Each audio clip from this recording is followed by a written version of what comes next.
Welcome to Powerhouse. Joining us today is Fion Leung, co-founder of Time Auction. Hi. Hi, Joyce. Thanks for being here. First, maybe give us a quick overview of Time Auction. Sure. So Time Auctions is a charity that I run. So what we do is we encourage more people to volunteer. At the same time, provide opportunities for people to learn from many different leaders. Our concept is really simple. It's basically we ask an inspiring guests to donate most of the time a lunch or dinner. Anyone can join as long as they volunteer 10 hours of their time to any charity or NGO they support. So, we do private events like this. So maximum size of each event is about like 15. So it's always like roundtable, casual, essentially the guests donating, 2 hours meeting, say 15 people, their time have indirectly contributed like, 150 volunteer hours to charity. So that's the main thing that we do. Wow, it's a great idea. How did you come up with the idea? We started because my co-founder and I were in finance, and we were, maybe 2-3 years into after graduating from college, and we were experiencing quarter life crisis, thinking, is this what we want to do in the long term? And, Steve Jobs always say, find what you love. You have to stay hungry, stay foolish. So we always wanted to find something we love doing. So Time Auction Week was an idea that we had. Hey, what if we can find people who really made a name for themselves doing something they love, and ask them anything we want as, a friend, and just really get to how to get to where they are. At the same time, I used to do a lot of volunteering in the bank. So I wanted more people to do that as well. So it just started with like a fun side project that we decided to do. We ran that as a side project for 2.5 years, and it got quite a lot of traction. So it became my full-time job. We did some fundraising, and now I've been doing this full-time for, I think, 3 years now. And is that something you always had in mind when you're like younger or going to college? And maybe give a little bit of a background of how you got into your initial career and then transitioning to this. I was always the art kid in school. So naturally, I went to London to study art for university. And I was only there for a year because my dad freaked out, kind of thought that I would live on the street. I'm sure you're creative, that Asian parents, they worry about stuff like that. So I came back to Hong Kong to study business, and kind of following everyone's lead. People were thinking about which career give you most financial stability and a stable career path. So I didn't think about what I love doing. I kind of followed and went into banking as my first job. So kind of went with what's practical, right? And yeah. But then I guess in terms of career path, I was in banking for, I think, 4 years. And throughout all this time, been trying to look for something I'm passionate about doing on the side. And as I mentioned, Time Auction was a side project we thought would be fun to do, and realized actually it's also what we love doing. And we just got lucky that it could become my full-time career. So you did on the side 2.5 years. Was that difficult to balance kind of your full time and having to work on this on the side? Yeah, I think so I started with my friend Sui. She was also in finance, and it wasn't difficult because it was a lot of fun. But I think looking back, like if it wasn't fun, it would be difficult. Like we were working really long hours. We'd be working during lunchtime on the weekend, and just basically doing this all the time. And so it wasn't difficult, but we were very occupied. Yeah, so definitely because it is your interest, so you didn't mind it. It's like a hobby as well. It started as a hobby, but still put in a lot of hours, right? So I guess all the weekends and all this free time, you'd be talking about it, organizing it. And how did you approach? How did you first approach the idea? Did you go out first with some leaders, or do you have to put a structure together first and set up a company? Yeah, so my friend and I were both lazy people. Like we know ourselves well. We usually like really passionate about something for like 3 minutes, and then we just pass. So one thing that we stuck to in the beginning, which is called never have 0 days. So what we did was, it's something that people want to lose weight, or they're at the gym. This is something they stick to. Like no matter how tired you do one push-up or you run for 1 minute, there's never a day where you have 0 progress. So we kind of stepped by that rule, and we started by the first 2 weeks. Each day we would maybe email one guest to invite them or check out a school. And after 2 weeks, I think because the idea is quite simple, we had, I think, 6 or 7 guests that said yes to us in the first 2 weeks. So we thought, oh, we really have to do this now because we've got all these people who actually think that we're going to do this. So that's how it kind of snowballed from there. Nice. And then that's how you started kind of matching up volunteers, or I guess putting on the online for people to sign up. Yeah. So we'll have like 10, 15 upcoming guests who we feature the lunch or dinner with these people, and people would sign up to the event, and then they go do 10 hours volunteer work. And do you mostly go through schools then? Like, how do people actually go to your website initially, I guess, and know like what to look for? Yeah, initially we reached out to a lot of schools. I remember one time we took a secret long lunch break from work to rush to HKUST to have a school booth so that we were handing out flyers so that people would sign up, and then we had to rush back to work. And I think we took like a 4 hour lunch break that day. And I'm actually surprised why we didn't get fired. Back in the day, we were always like taking these breaks to do this side project, but yeah, initially it was very hectic Right. promoting to students. And tell us a bit about the process after 2.5 years of doing that on the side. You said you had a break that you can do it full time. Maybe explain a bit about that. So we actually never thought about doing this full time. I think my friend and I were both interested in businesses, startups, and obviously Time Ocean started as a nonprofit charity. Mhm. So when we were doing this for 2.5 years, we've organized I think 50 events already, and people volunteer like 6,000 hours and join our events. And back then we didn't spend any money. We had all this, impact and traction. And then our first kind of turning point came through when Sui, my co-founder, I guess we bump into one of our first guests in Hong Kong. His Mhm. name is Aaron Lee. So he's a founder, he's a serial entrepreneur, and bump into us and they say, "Oh, I kept hearing about your progress since I hosted this first lunch like 2 years ago, and I can't believe you guys are only doing this full time, part time."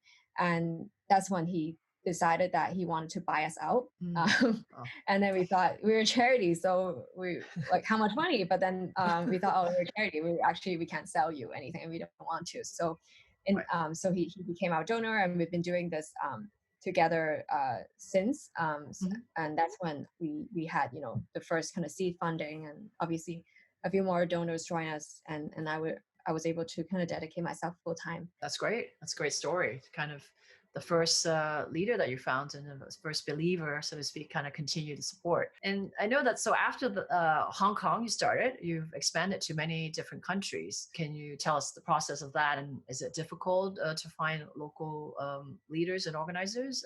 And yeah, what are some of the challenges? We started expanding internationally, I think a year and a half ago. We were in Singapore, Toronto, London. We were in, I think, 8 other cities outside of Hong Kong. And those are all run by volunteers who have a full time job and just doing this on the side, just like we started six Mhm. years ago. There are two or three chapters are run by people who have attended our events in Hong Kong, and then they went Mhm. back to their home country and wanted to bring a chapter there. But for Nice. the other chapters, we were really just posting it on, job posting sites and looking for volunteers who would do this. And I think Mhm. this is quite interesting because we have quite a lot of chapters that are run by people we've never met, who has never been to one of any of our events. Right. And two things I learned. One is because when I do the interview, it would just be like a 15-minute phone call for the first one. And within 2 minutes, you already know whether this person would make a good fit. And I think whether when you have like a bit of a slight gut feeling that this person might not, and you onboarded them anyway, and then you always turn out that you're right. Right. So I think one thing I learned is how accurate your gut feeling is, and just by having a remote phone call, just asking general questions, you can really Mhm. tell whether someone a lot about someone. Right. So that's the first thing I learned. The second thing is actually to run an organization, people are really, especially when it's a volunteer job, you're not motivating people by money. They are not following you as a leader. They're following the mission because they believe the same things that you do. Mhm. So, all of our volunteers work really hard outside of their full-time job, but they've all doing this because they believe that people should be volunteering more and people should be able to learn from different people. So I think that's really incredible to see, and we have about 40 something volunteers around the world who are doing this. Wow. Yeah, so it's quite interesting. And is that also a difficult process to then suddenly manage so many people? Because I mean, they are volunteering, and it could be countries where you're not too familiar as well. But of course, you wanted to kind of expand the concept. Do you have to put in place more things as the organization grow? Yeah, I think just elaborating on like why we do different things. So we have a really elaborate guidebook that basically if you Mm. have this document, you can start your own time auction chapter, from inviting guests to hosting event to everything we do, why we do the way we do it. So there are a lot of things like this we learn along the way. It's not as difficult because each chapter in each city have a chapter director, and they Mm. basically recruit other members to help them in that local city. And it's kind of lean. It's quite interesting. So I only talk to like the 8 people who run their own, city chapter. And but there must be some rules, I guess, like, or is there any instances where you find like they're out of not compliance, but kind of out of the type of things that you would, want them to run, or yeah. So do you have to? Were the difficult things that you have to enforce, or they're pretty much Yeah, like within yeah. guideline? We haven't had any like volunteers who've gone rogue or anything. Right.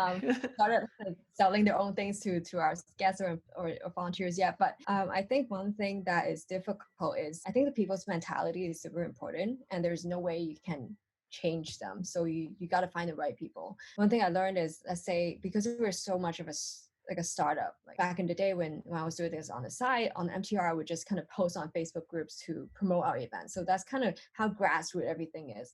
And I think one thing that we find it difficult is when we onboard people who are more used to the corporate kind of working style. So Mm, they would need to seek approval from someone who can we reach out to this organization, and they'll kind of like the pace is totally different.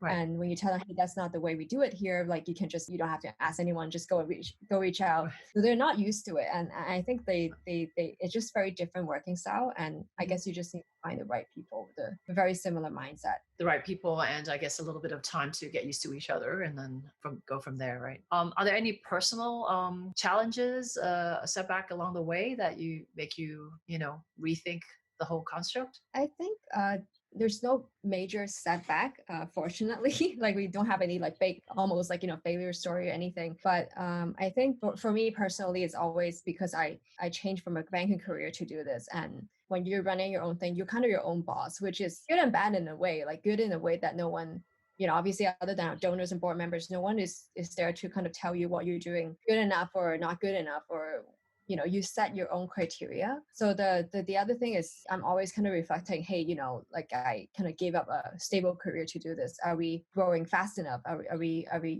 what are we measuring ourselves towards, right? So Right. so that's always like back of my mind to kind of just reflect regularly. How often, I guess, is it like every half year, every year, as you kind of rethink about goals? Yeah, I try many different things about this. Like when I first, I guess switching from, I've always been a staff. I used to work for another startup, and you always get told what you need to do and what your KPIs are. Mhm. So initially, when I first started doing this, I really had to kind of switch my mindset. So initially, it was every Sunday I would sit down and have a review of the week. What did I do well? What did I did not do well? What I want to achieve in the next week. But as kind of time goes on, I guess that is just kind of not as regular. I guess the more I realize my job is to kind of think about kind of high stake decisions or directions. So because I love doing the execution part so much, like I love talking to our attendees, I love doing social media, and all that takes up a lot of time, but actually it doesn't move the organization forward like Mm, double or tenfold growth. So what I learned last year is to really dedicate time to just to think mhm, about what's next. An example would be I mentioned this with you earlier. Like last year in Hong Kong, we have about 2 events, like what we do every week, and that's quite a lot going on. And I mhm, think I've always been thinking, oh, what more can we do for NGOs or for society? Because we have such a great community of guests and volunteers. And because we've been kind of really reflecting on that, we came up with a new pilot program.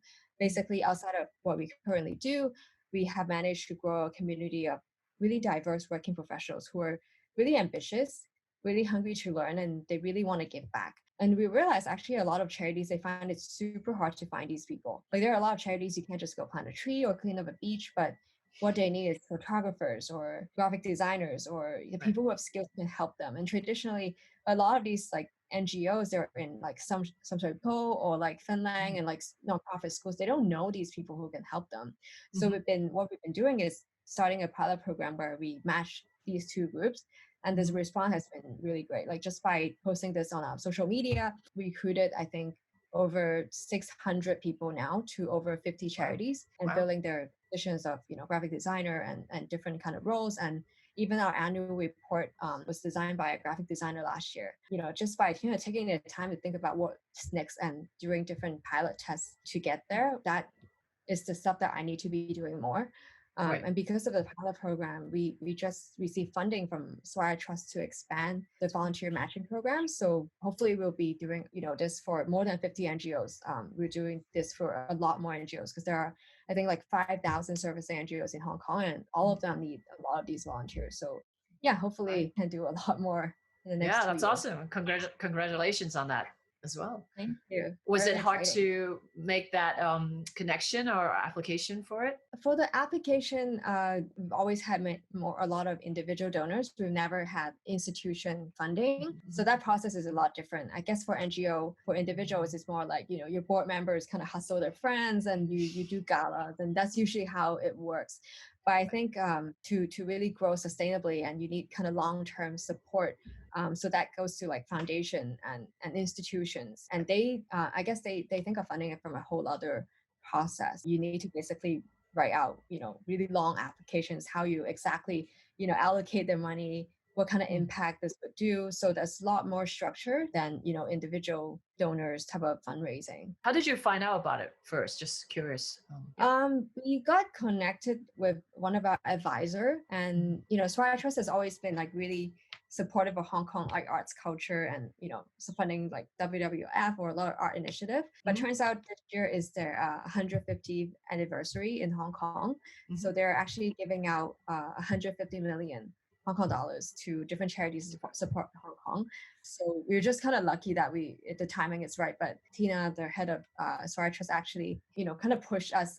Is there anything more you can do for NGOs? And that's when we really Mm. started thinking about this program last year. So it's really good that we get to kind of still work with her Right. going forward. Any other next steps then for the organization or for yourself? Yeah, I think when with COVID, right? Like a lot of the events are postponed, and obviously a lot of programs got affected. And I think this is a really great time to just basically brainstorm and kind of visualize what more people can do. I guess like as creatives or leaders of companies, that's kind of the time that is most productive in just Mhm. thinking about that. So hopefully, we'll spend a lot more time kind of testing different new programs and think about how we can deliver more value to different NGOs in Hong Kong.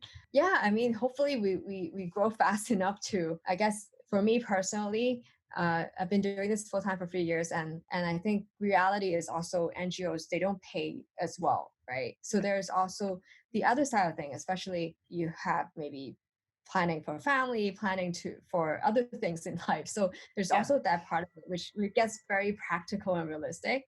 Right. So I think, kind of balancing the two, right? Kind of following our passion, and also being practical, and just hopefully being able to grow fast enough so that I can balance everything Right. in the long term. Yeah.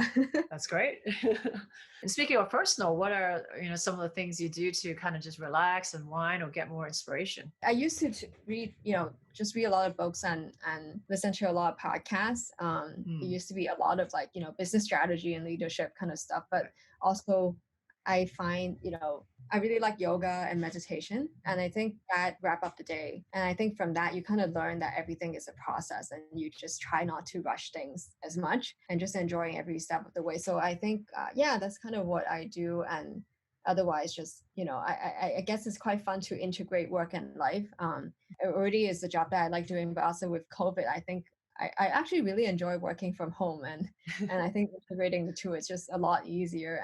And yeah. That's true. I mean, a lot of things like I guess people are realizing you can do it from home or like even Zoom meetings and everything's very efficient. Actually, you can actually fit in more in a day. So I definitely see quite a lot of benefits. I mean, from that perspective, from an efficiency perspective Yeah. too. So it's interesting. And what I usually like to ask the last question is, what kind of advice do you have for audience, whether it's a general advice or starting a company or starting a nonprofit company? I don't know if that's advice, but I think it's something that I learned. I think initially, when Sue and I first started Time Auction, we always we thought about our events as a way to kind of what are the big secrets? Like, how do people get to where they are? And is there anything that people are doing that are surprising? And I think we've learned quite a bit of that along the way. But what I realized is instead of one big thing that they do, like this superpower, right? Yeah. And a lot of them are actually just kind of doing it day by day. Like I think from what I've learned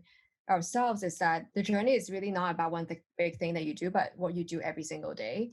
I Mhm. think, how we grew this from a side project just because we thought it would be fun, and we've been kind of sticking to the never have a 0 days rule.